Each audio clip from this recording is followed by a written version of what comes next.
Hello and welcome. This is Jay, smarthelping.com. It's been a couple weeks since I did a new template. I've been literally busier than I've ever been in my life. I feel like I'm always saying that, but things are just so busy. I don't know.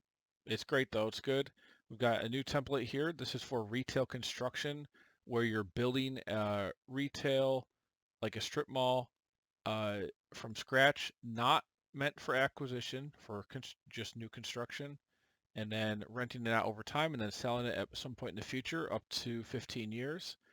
Uh, I'll go through the different assumptions and the cash flow, discounted cash flow analysis. There's also a joint venture waterfall. But the main meat and bones of this thing is the bottom-up assumptions to configure up to 15 tenants. It could be national tenants, local tenants, what have you. It's very dynamic. I did build this out for a client from scratch, and I'm really happy with how it turned out.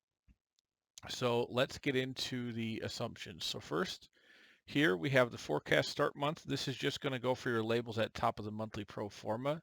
Not super relevant for anything, just so you can see dates at the top. This is the first big assumption, your exit. So you could do up to 180 months if you want. 120 months here is 10 years, so that's what I've done just to start. And then we start with our initial assumptions about, the cost. So we got to buy the land, and then we pick the month number that cost happened. So here we pick 500,000 in month 2. If you go to the monthly pro forma, you can see the land cost here is hitting in month 2. If I were to change this to say month number 3, then this changes to month 3 for land cost on the pro forma. Then we got to potentially, so if you're doing a quick deal, you can get the building shell cost just based on a cost per square foot in a defined square foot. However, you can also define construction costs in more detail if you're getting more granular. And if you start putting data into here, anything above 0 will automatically turn off this calculation. So this model allows you to calculate the building shell cost based on a cost per square foot, or using the bottom-up assumptions here on the construction, whichever one you use. Um, the model doesn't care. One will populate costs over time. One's going to populate the costs all in whatever month number you select here. So right now we've got 14,100 square feet at $135 a square foot. That's 1.9 million for your cost, and we're happening all in month 1. So here we have month 1, building shell cost right there. Next up, we have other initial costs. So this could be closing costs on the loan, acquisition fees, what have you, just other initial costs where you have an amount and a month that cost happens. We have leasing commissions. So that's going to be dynamic calculation based on the rent. So you have the annual rent per square foot here, the total square foot of each tenant, which we define here, and that flows through the model. So here in this case, we've got average monthly rent of 40,750. Terms, we could put 12 here. That means every 12 months the lease is up and it renews and the price or the rent goes up by this percentage. And these could be and these don't have to be round numbers for months. It could be, as far as like every year and a half or every 3 years or whatever. You just put in the month number that it renews and it'll just keep renewing that and increase by this percentage. But the leasing commission is just based on the first term amount, however long that is, times the rent during that period. So here you can see we're just doing the leasing commission times the annual rent times the leasing term in years. And the years here is just calculated based on the months divided by 12. So that's leasing commissions, which is here. We've got tenant improvements. So here you can do the square foot of each tenant, the per square foot cost for improvements, and the month number that cost happens, and that'll flow through right over to tenant improvements right here. Okay, then we move down here. We've got rent, which I kind of went over already. Just the start month, the annual rent per square foot, the term increase at renewal, and then leasing commissions. We already went over all that. Also, an annual average vacancy applies to all tenants. Whatever percentage you put in here is going to apply evenly to the tenant rent to get to net rent income.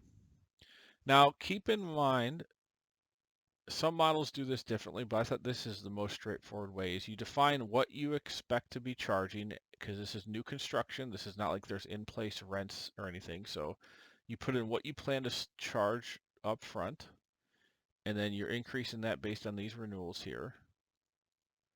And then the start month is going to define basically your lease up, how long it takes to get your tenants to lease. And there could be costs that the tenant takes over once they start. So you've got some period where there potentially some fixed costs that you have to pay, and then maybe you don't have to pay them afterward. And I've accounted for that in the OPEX here, up to 15 ongoing costs that you can enter the start month and end month.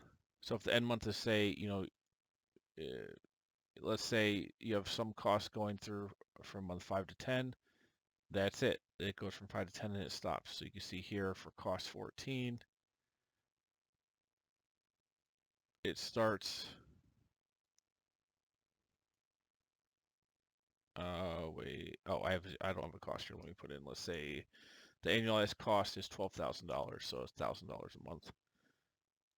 So you can see here, it goes from month 5 to 10, and then it stops. So this is dynamic to help with ongoing costs as well as lease-up costs. Annual increase in these costs is defined here.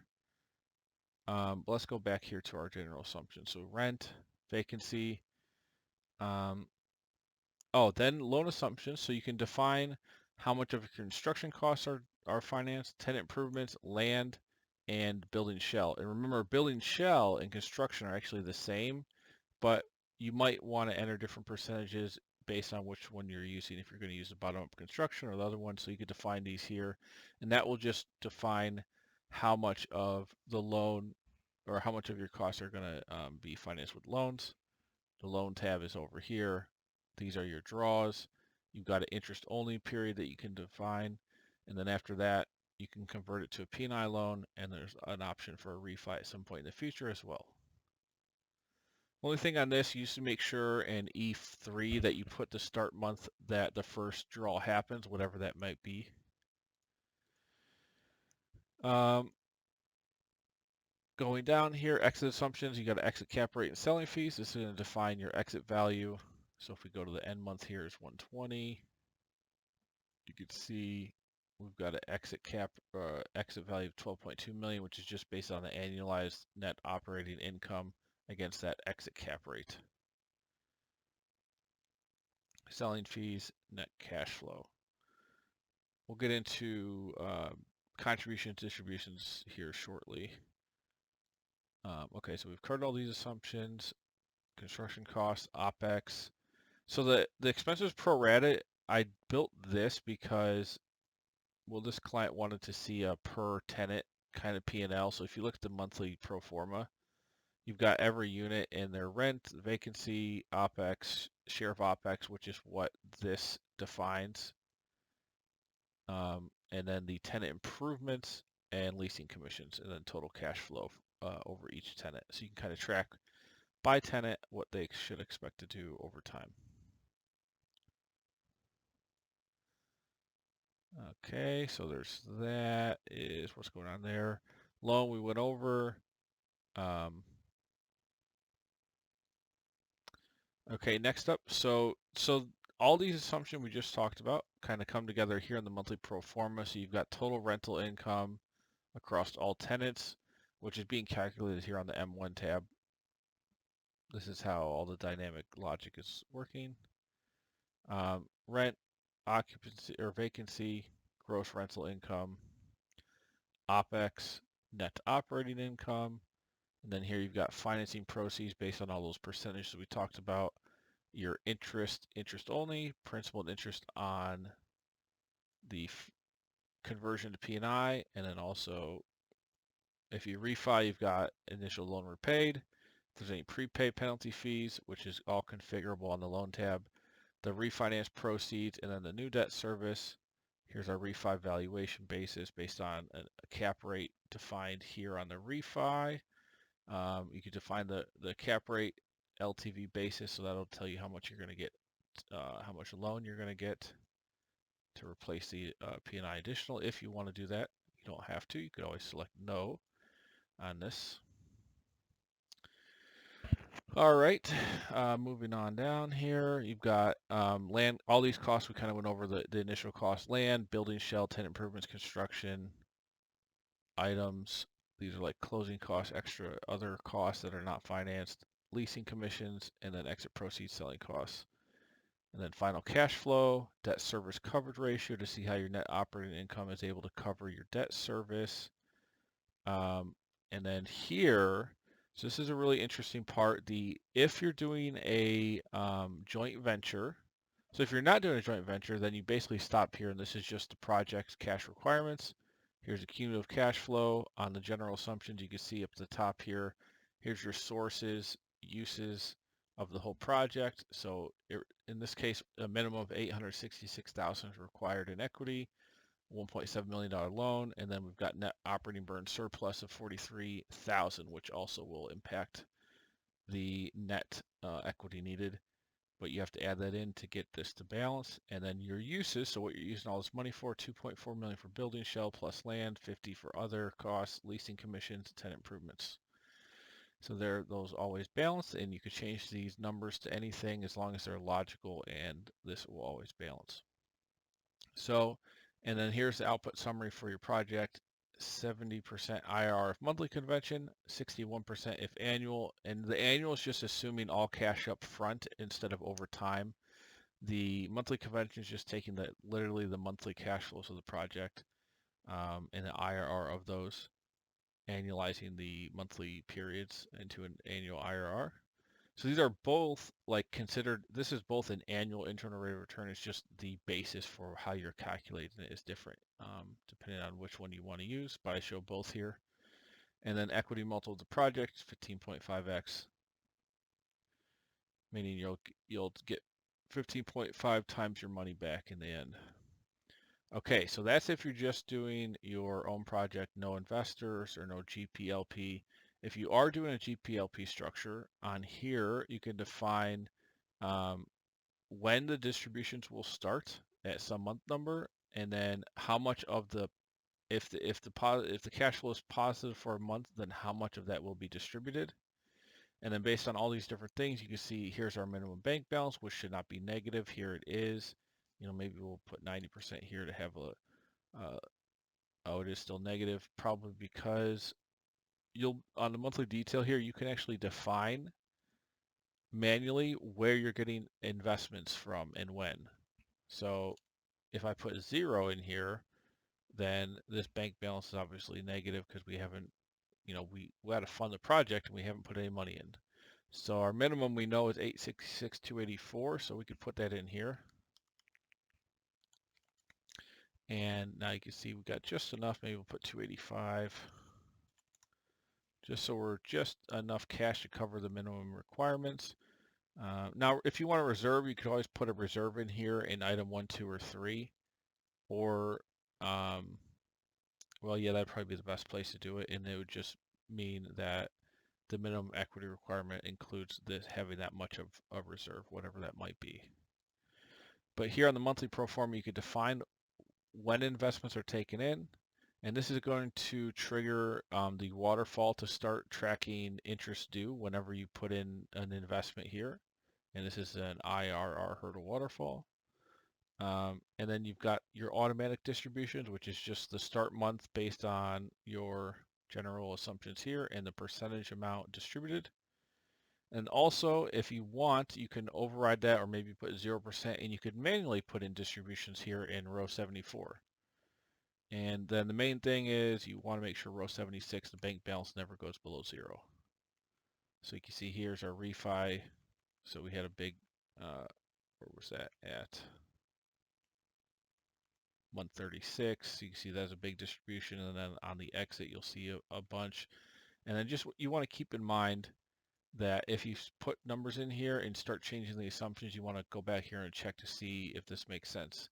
Now in this case, we still have 1.3 million left because we're only distributing 90% of the cash flow. So we would want to go in here into the last month and put, 1,342, 533. So now we send the rest of the money out to equity investors. And you can see the minimum bank balance is now 49 cents. That's good. And then bank balance exit 0. If I undo what I just did, you can see this minimum bank balance exit goes back to 1.3. So that means, we know, and these are just helper calculations to go back and look at the monthly pro forma and see, okay, yeah, we have some money here we still got to distribute out, and that will affect the waterfall accordingly here. And this is monthly. This is the most accurate way to calculate these numbers. It doesn't mean you have to distribute monthly, but whenever you have an investment, the clock starts, and then the preferred return due will start kicking in, or the first IRR hurdle, whenever that investment happens. Now, you can also do a simple preferred return. I like this one. I like the layout and just the incentive structure of this, and you can negotiate your hurdle rates, the distribution rates for each hurdle, the contribution rates right here. But I like this. Some people like the simple preferred return. I am available for custom work if you wanted to do something different. I do that all the time. So you could let me know. Just see the hire tab at the top of smarthelping.com. But that's the annual summary.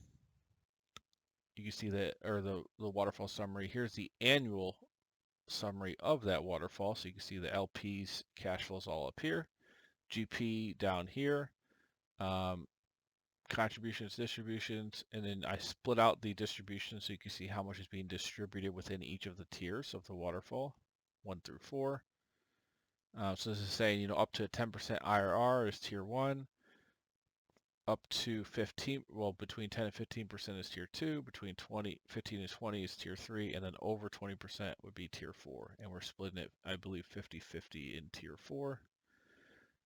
I like the incentive structure here. It says to the GP, hey, if you do really good for us as LPs, we'll split more and more of the cash flow with you. So that's called a promote to the GP's carry rate. All right. There's also discounted cash flow analysis down here for the LP and GP. You can put in your own discount rates and calculate that. Let's see, anything else? I think that pretty much covers the whole model from top to bottom. This discounted cash flow analysis is for the project level itself, and assuming all the cash you're investing is up front, distributions, and this will always match your ending cash flow, 12,559, 12,559, so that always matches that. Cash on cash return. I also did a cash on cash return for LPs and GPs, cumulative cash flow. Their IRRs, you can see on the summary here, IRRs of both equity multiples. Those are the two most important numbers. Now, I would note some things. So this IRR waterfall, let's say the GP wanted to get return money really quick. They might try a refi in like maybe month 9 and return all this capital and get a big IRR, but it's only been 9 months, and then try to get themselves to a higher promote faster. So you might want to consider in your language, restricting when refinance can happen, not within the first 2 years or what have you, if that's an issue with the timing, because this return summary or waterfall is based purely on IRR. And when you hold it for less, if you have big cash flows in the first 12 months, that can distort quite a bit. When you're out 2-3 years in doing things like refinance, it's more acceptable because that's a more meaningful IRR over a longer period of time.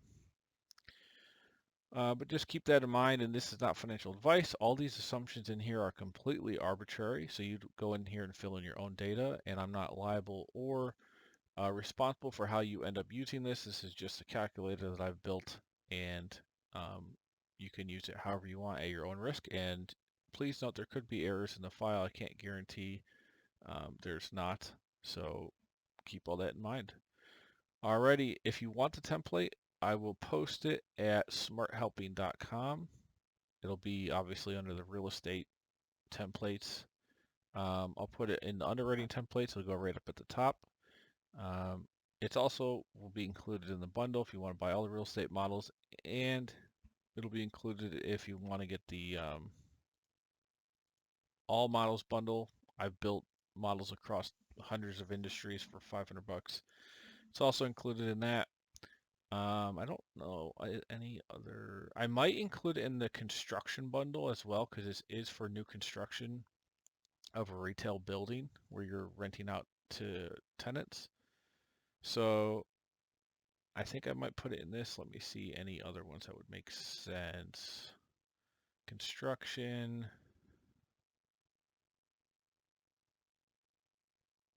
Retail. I think I'll put it in this bundle as well. Retail. So it'll be in retail, construction, the super smart bundle, and the real estate bundle. I think it fits in all of those. Have a look, check out if you want to see more.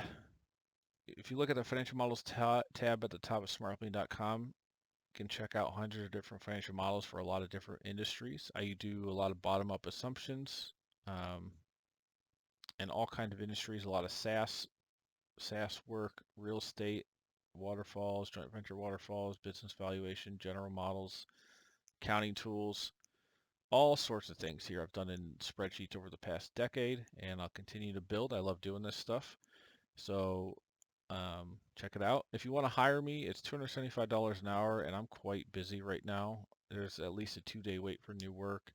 I actually raised my rates at the beginning of the year to 195, and I had too much work. I couldn't do it all. So I raised my rate again like a month or two ago to 275, and the work is still flooding in. So I don't know. I feel like the top end of my range for professional financial modeler is probably $300 an hour. So I feel like I'm at the top of what's fair for the work I'm doing. Now, it's subjective what's fair, it depends on the client, the value they're getting. To some people it could be worth a lot more. My services, to some it might not be worth as much. But having said that, I will probably be at 275 an hour for a while and just delay work if I don't have time. But let me know if you got something fun. I do all kinds of stuff, not just financial models, but I like data analysis, working with data in Google Sheets or Excel, doing dashboards, all sorts of things, trackers of all kinds. So let me know. I work on a pay-as-you-go basis, prepaid. Usually I go 2 to 3 hours at a time, and I have quick turnarounds if I have accepted you as a client. Alrighty. Like and subscribe. I will see you guys on the next one. I am working on a full end-to-end space company model, and that's essentially a combination of manufacturing, launch services, um, recurring revenue services, and then satellite and space system management services. So that's a model I've been working on for a week or two now. I'm going to keep working on it. It's really cool. I'm excited to get that out eventually. Hopefully by next week, I'm planning on doing that. And we'll just keep on keeping on. Alrighty, guys, take it easy.